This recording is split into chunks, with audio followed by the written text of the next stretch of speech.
While I was traversing the plains of Limveld during the Nightreign network test, towards the end of the day I beheld something extraordinary. Suddenly before me there was a gigantic pale Erdtree, or was it the Shadow Tree, or hands? What I was immediately reminded of was the Spiral Tree seal, which you get from the Sacred Tower painting in the DLC, and the resemblance is uncanny. We also see similarities in the Cross Tree Tower shield from the base game, but what struck me almost totally with awe was the presence of the Divine Tower embedded within this tree, or perhaps acting as a brace for this tree. This immense tree appears towards the end of the second day. Your last endeavor is to run to the base of it and defeat the boss beneath it. After you have done that, you can ascend into the tree via its roots in the form of goop or putrescence, like a silver tear being absorbed into the roots. I find this fascinating, as it is almost a purification of oneself in order to ascend to the Divine Towertree, so that you can face the Night Lord within, presumably 1 shard of 8, as there are 8 Night Lords, like the 8 meteors atop Divine Towers, or 8 great runes of the Elden Ring.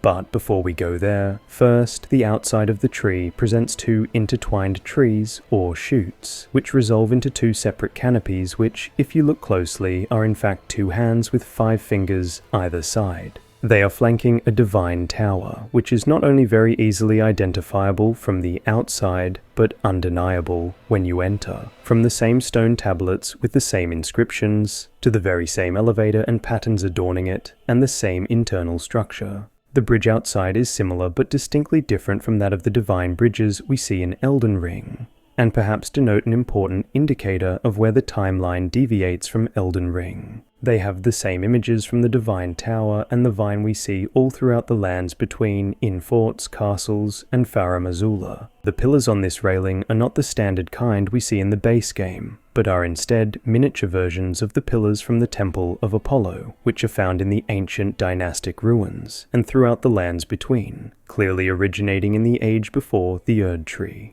We instead see them specifically beneath the statues on the base game Divine Bridges, which are missing from here. In place of the cloaked sword-wielding statues with a quatrefoil trefoil design underneath it, we instead have no statues, not even remnants of them, and instead this symbol we see all over the Divine Towers. So just like how the tower does appear different, both outside slightly and inside, where there is no drop, the elevator no longer works, and the whole space seems somewhat smaller compared to the top, but as large as the bottom. The bridges too have some design changes, even the pavements are different.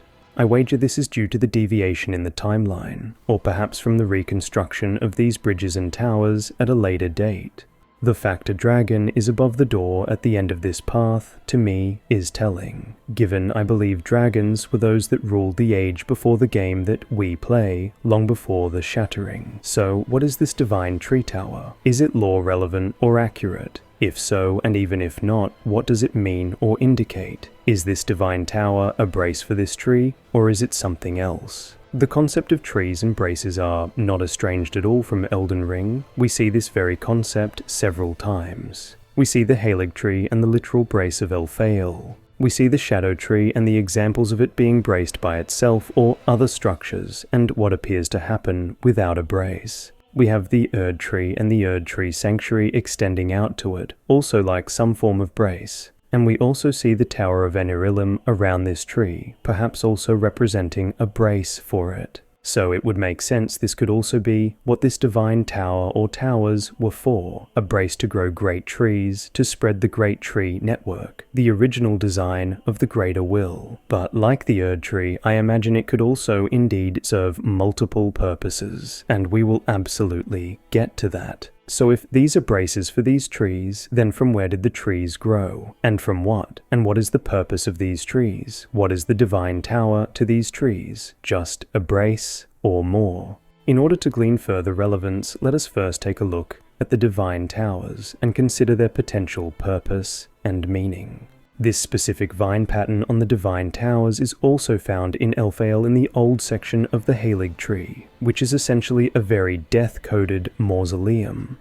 If or not this was created by Miquella is up for debate, and you can see this video here. This area acts as a brace for the Halig tree, just as this tower appears to with this tree, though notably different. This pattern is also found on the Giant's Forge, and in catacombs and heroes' graves specifically. This pattern from the Divine Towers is also seen here, on the obelisks in the ancient dynastic ruins, whose notable figure Elden John also appears on the stone ships, and here, in the Temple of Egle surrounded by magma, adorned with winged snake-like beings like those at the Forge, surrounded by magma. The symbol in the middle of the elevator is invocative of the Crucible Knights and the symbol they are adorned with, which to me looks like a bird's eye view of a tree stump.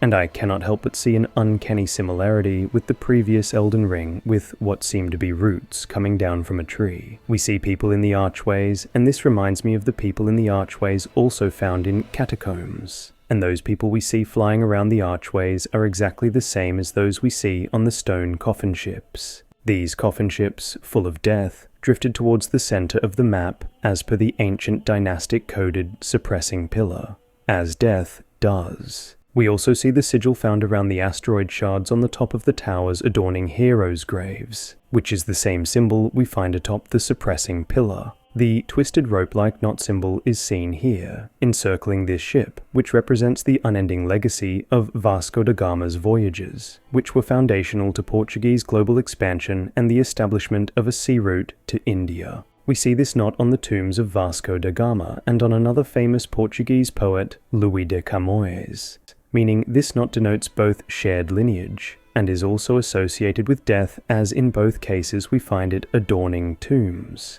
It would also pay to notice the quatrefoil in its center, which is an extremely important indicator of lineage and status as well, being that the quatrefoil makes up the original Elden Ring, Meta's Eye, and is a symbol we see all throughout the lands between in important locations regarding divinity. You can see more on the quatrefoil in this video here. And I believe this symbol is essential to understanding the lineage of the people who created the suppressing pillar, Divine Towers, Elphael, the Forges and Catacombs, and really the ages predating the Erdtree. I believe they are the seafaring ancient dynastic ruins, who have ships on their obelisks, and whose Elden John appears on these stone ships, which the people in the doorways of the Divine Tower show up on, and whose pillars are littered throughout the lands between.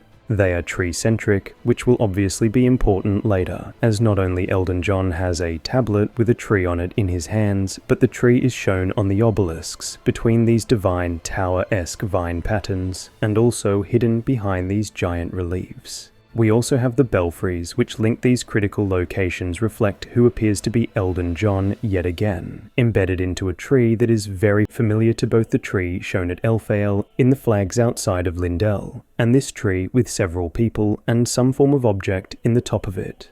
Critically, Nightreign ties all of these together once more. We see the tree tablets from Elphael.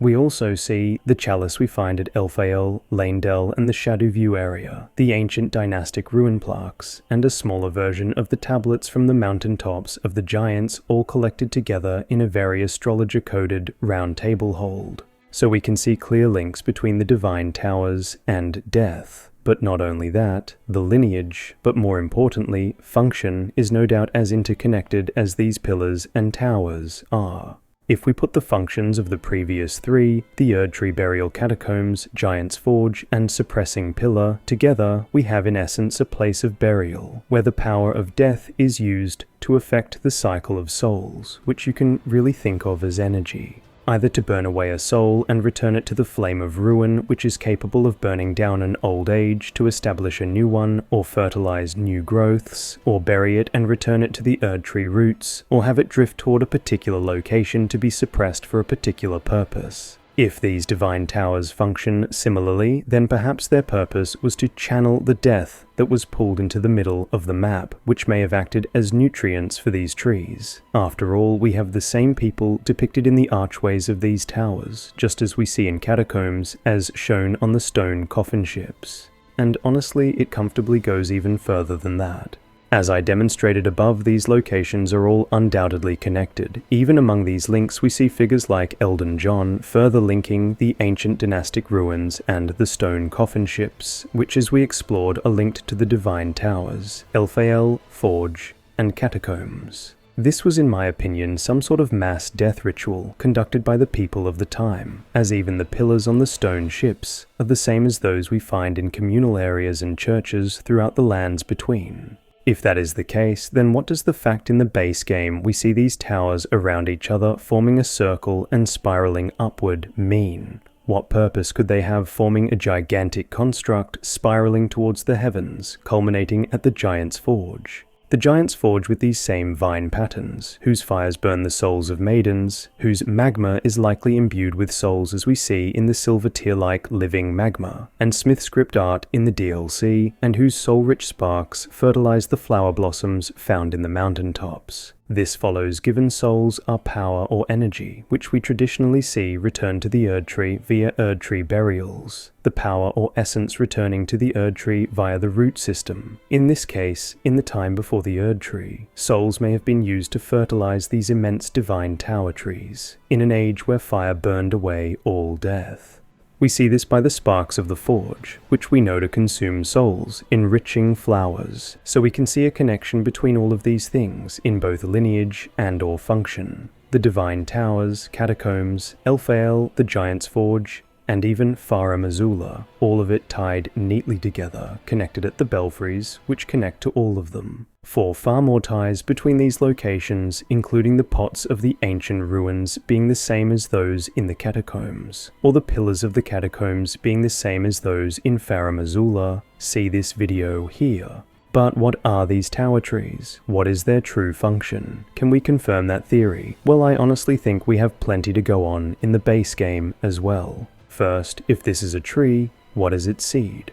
Atop the divine towers, in a small indent of ground surrounded by meteorites, which we know to be made of the essence of life, glintstone, both residual and ancient, are the children of meteorites. The two fingers, Meta's precious children, her properly birthed and fully formed larvae. Meta came to the lands between on a meteor, and was the first to land in the lands between. She is the mother of all two fingers, making these the children of the stars. And these children of the stars have roots so immensely deep with the working of the world, we can hardly begin to fathom it. We see them not only atop the crown of the ancient dragons of Fara Mazula, a concept I will be exploring in my next base game long-form video, but on the tapestry in ancient castles of bygone ages and ancient spells. And what does their form symbolize? Well, these children of the Meteor Mother Meta are often seen in a connected, worm-like form, flanking seeds, such as on these talismans.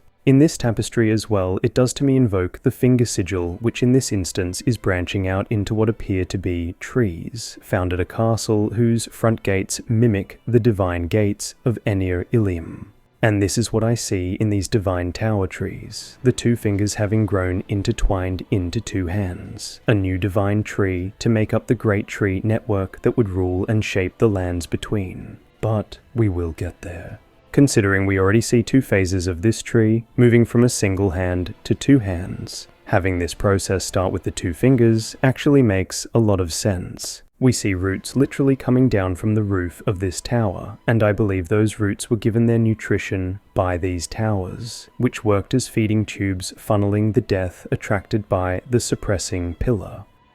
Funnily enough, from the mechanics, I think we actually see this in action at the end of the second day boss fight, when we are quite literally absorbed into this tower as almost liquid glintstone, or putrescence, reappearing in a pool of that substance inside that very tower, which is infested with roots coming from the ceiling toward that pool of nutrients. And I would wager it all that they are growing from the Starchild seed above. The carryover in the imagery extends even to the two fingers having one smaller and one slightly larger, like the stone panels found at their ruins, or the spiral tower sigil.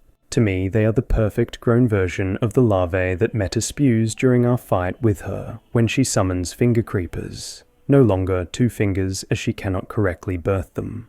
I cannot help but now view two fingers as almost saplings, gestated by Meta to be planted upon these divine towers with a shard of the Elden ring that they would use to form a great construct, perhaps the original Elden ring. If we have a good look at these fingers atop of these divine towers, it is also quite apparent that they appear to be made of wood, Furthermore, Rani's two fingers, which is embedded in roots, is itself melding into those roots and the surrounding area. If these fingers are the seeds of these divine tower trees, then perhaps this molten mass creeping up the side of the divine towers could very well have once been these divine tower trees. After all, they even have a similar golden hue as the fingers' wounds. But what kind of construct were they creating? What was the point of all of this? Well, we already have examples of the answer. If the purpose of the divine towers was to grow these divine trees from these cosmic seeds of the great Media Mother into magnificent cerebrates of the great tree network, then that would mean the likely purpose of the divine towers was similar to that of the suppressing pillars. The divine towers, mind you, not the trees, which are the main goal of this construct. We will get to them. But first, the towers themselves. Given that death is pulled toward the suppressing pillar, and we see the very same people on the stone coffins full of liquid death in the form of putrescence, and also the archways of the divine towers, which we see on the stone ships whose Elden John lead the civilization that appears to have made that very pillar. This suggests to me that perhaps much like these pots served as nutrients to these minor Erd trees, perhaps these stone ships were intended to be or were nutrients for these tower trees, which either never reached that stage in Elden Ring's timeline, or perhaps once did, and were wiped away by a cataclysmic event to change the cycle as it was, like an asteroid shower, or a flood of soul-infused magma, or a veiling of the nutrient source. It makes me wonder if they were part of a mass ritual to power this array of trees. Their consistent and unique motifs associated with death and divinity and transformation are in line with the related concepts like the stone coffin ships and the nature of the ancient dynastic ruins and even Fara Mazula. Also importantly, the catacombs and heroes' graves, reinforcing the connection to death, which is a transformation in the state of existence, one often associated with ascension or divinity. We see this shown by the transformation motif in Fara Mazula, showing a lamprey-like creature becoming a bird, and on the stone ships, as men becoming bird men, and then finally a bird-like creature. This is a motif found in the real world, with the birdman demonstrating enlightenment, as seen in this Mesopotamian image of a birdman offering a king an acorn, which, believe it or not, is a symbol of enlightenment, who is tending to the tree of life. This man later becoming enlightened himself, and so on. We also see a further example of this in Nightreign with the Guardian, who is a living version of what the horn-sent bird warriors represent. The first of the horned warriors, Ornis, the enlightened man who was capable of taming the divine birds and making their wings his own. I believe the towers themselves served as the foundations for these seeds or saplings, much like we see in Coppicing, which is shown aplenty in game. Here is a clear example of the concept. Then, finally, there is the fact that all of the towers form a ring, and shards of the Elden Ring are found atop them, or rather, the power of those rings is found there. But even more compelling is the fact they are shaped in an upward spiral, reaching toward the heavens like Enir Elim. I believe this is central to their ultimate intended function, which can be gleaned by the purpose of Enir Elim, and of the beings we find that communicate with the greater will in a very particular pose, all for the one united goal, to allow the greater will complete control of the lands between. So, what is the purpose of the Divine Towertrees? What was its function, and what did this array of them seek to achieve? This tree starts in an infant form at the beginning of the game, looking a lot like a minor Erd tree, and as time and bloodshed progresses, it grows into the massive version we see here, with a divine tower embedded into the middle of it. My interpretation is that this represents the sprouting that would grow on the top of the divine towers from the two fingers before its roots grow through it and consume the tower and the sustenance attracted to its area by the towers, and then grow into what we see. Two fingers into two trees, like the seed talismans. Two trees from one intertwining start, like the finger sorcery and the tapestry of Stormvale. We see these would-be roots as I described, all throughout the tower in this timeline, showing what would become of them when they reached fruition and their true purpose to lay the foundations for these constructs. In my opinion, the fact they are two full hands, fingers, and all, clasping for the heavens exactly like the spiral tree seal, which as discussed may very well have sprouted from the two fingers, gives in-depth insight into their function. The other beings we see associated with two fingers and the greater will in a very important way are Meta, the daughter of the greater will, who is imbued with, comprised of, and births fingers. She is mother of the two fingers, and her remembrance staff suggests her two-fingered tail, which we see reaching towards the heavens, is what she uses to communicate with the greater will. Placidusax, who was the Elden Lord of the age before the Erdtree, and whose ancient dragons don a literal crown of fingers portrayed using only two fingers in statues of them, and whose god granted beastmen intelligence with the gift of a finger, and the two fingers who commune with the greater will. All of them have in common the fact that they are attempting to communicate with the greater will. The two fingers go stiff and reach towards the sky when they attempt to commune with the greater will, when they are confused by the impenetrable thorns denying us entry. Meta's tail, which is two fingers spiraling like this Divine Towertree, exists to receive messages from the greater will, and has between them a microcosm. Placidusax remains in a dormant state with its two remaining heads coiled like Meta's tail, who may very well be its fled god, but that is for another video, presumably attempting to communicate with the greater will. In a similar manner he is with Florisax, as per the remembrance, which suggests Placidusax is awaiting a message in this state. This leads me to see this tower as part of a superconstruct, like a mega array, in order to either communicate with or better the intervention of the greater will. Perhaps once serving as the base to the pinnacle that was Enirilim or something similar, allowing the ascension of a god. The puppet that the greater will could use to control the functions of the lands between. Or perhaps this superstructure was before even that, and allowed for even more direct control by the greater will. No proxy or vector required. The spiraling nature of the divine towers, like normalized crucible current, reinforces this function as a means of communication, and potentially as another function of allowing the greater will to act through vessels deemed gods after their purification and ascension. Faramazula, the royal capital of the rulers of the age before the Erdtree, where the previous Elden Lord lies in wait attempting to communicate with its fled god, is literally within a spiral, and is lifted literally upward. Time is usurped with this mausoleum, and we find the Elden Ring itself imbued on the walls of its innermost sanctum. Enir Ilim, where the divine gate rests, and where the veil between this world and the world of the outer gods is pierced, is in a spiral and being formed upward. Divinity is bestowed with these gates. There are also 6 towers, or rises, on the way to the divine gate, and the 6 divine towers, which would have hosted this array of antennae, are spiraling upward towards the heavens, towards the greater will, which ruled through the One Great, which I believe to have been this network that connected all things. The Shadow Realm being veiled may have interrupted the suppressing pillar's effect of pooling death as sustenance for the Divine Towertrees, resulting in their death.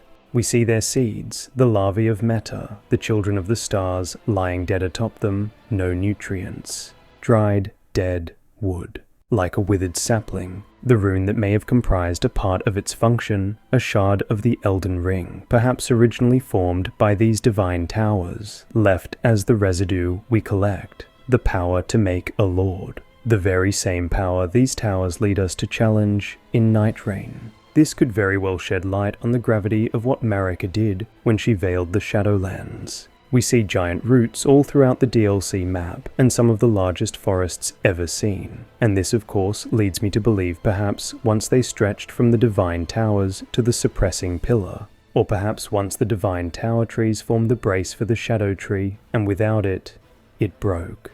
This even would have led to the loss of all of the nutrients from the stone coffin ships, the loss of the management of death by the suppressing pillar, and the starvation of the saplings that would form these trees. These roots all throughout the DLC would make a lot more sense if the roots from these gigantic Divine Towertrees were bound towards the center where the nutrients pooled. In fact, if we look at the old Elden Ring with this renewed knowledge, well, we have Elphael at the top, whose bank literally forms the same arc we see at the top. If you haven't seen my previous video, this one here, I explain why Elphael was important to the last age as a hub of divine knowledge and where souls pooled, which is what the arc of the Elden Ring represents, where the bounty, or souls, pools. we have the routes from this travelling down to where the Elden ring as a quatrefoil is, which is comprised of by the ring made by the Divine Towers, each holding a piece of the Elden ring, connecting them all to the greater will, the One Great.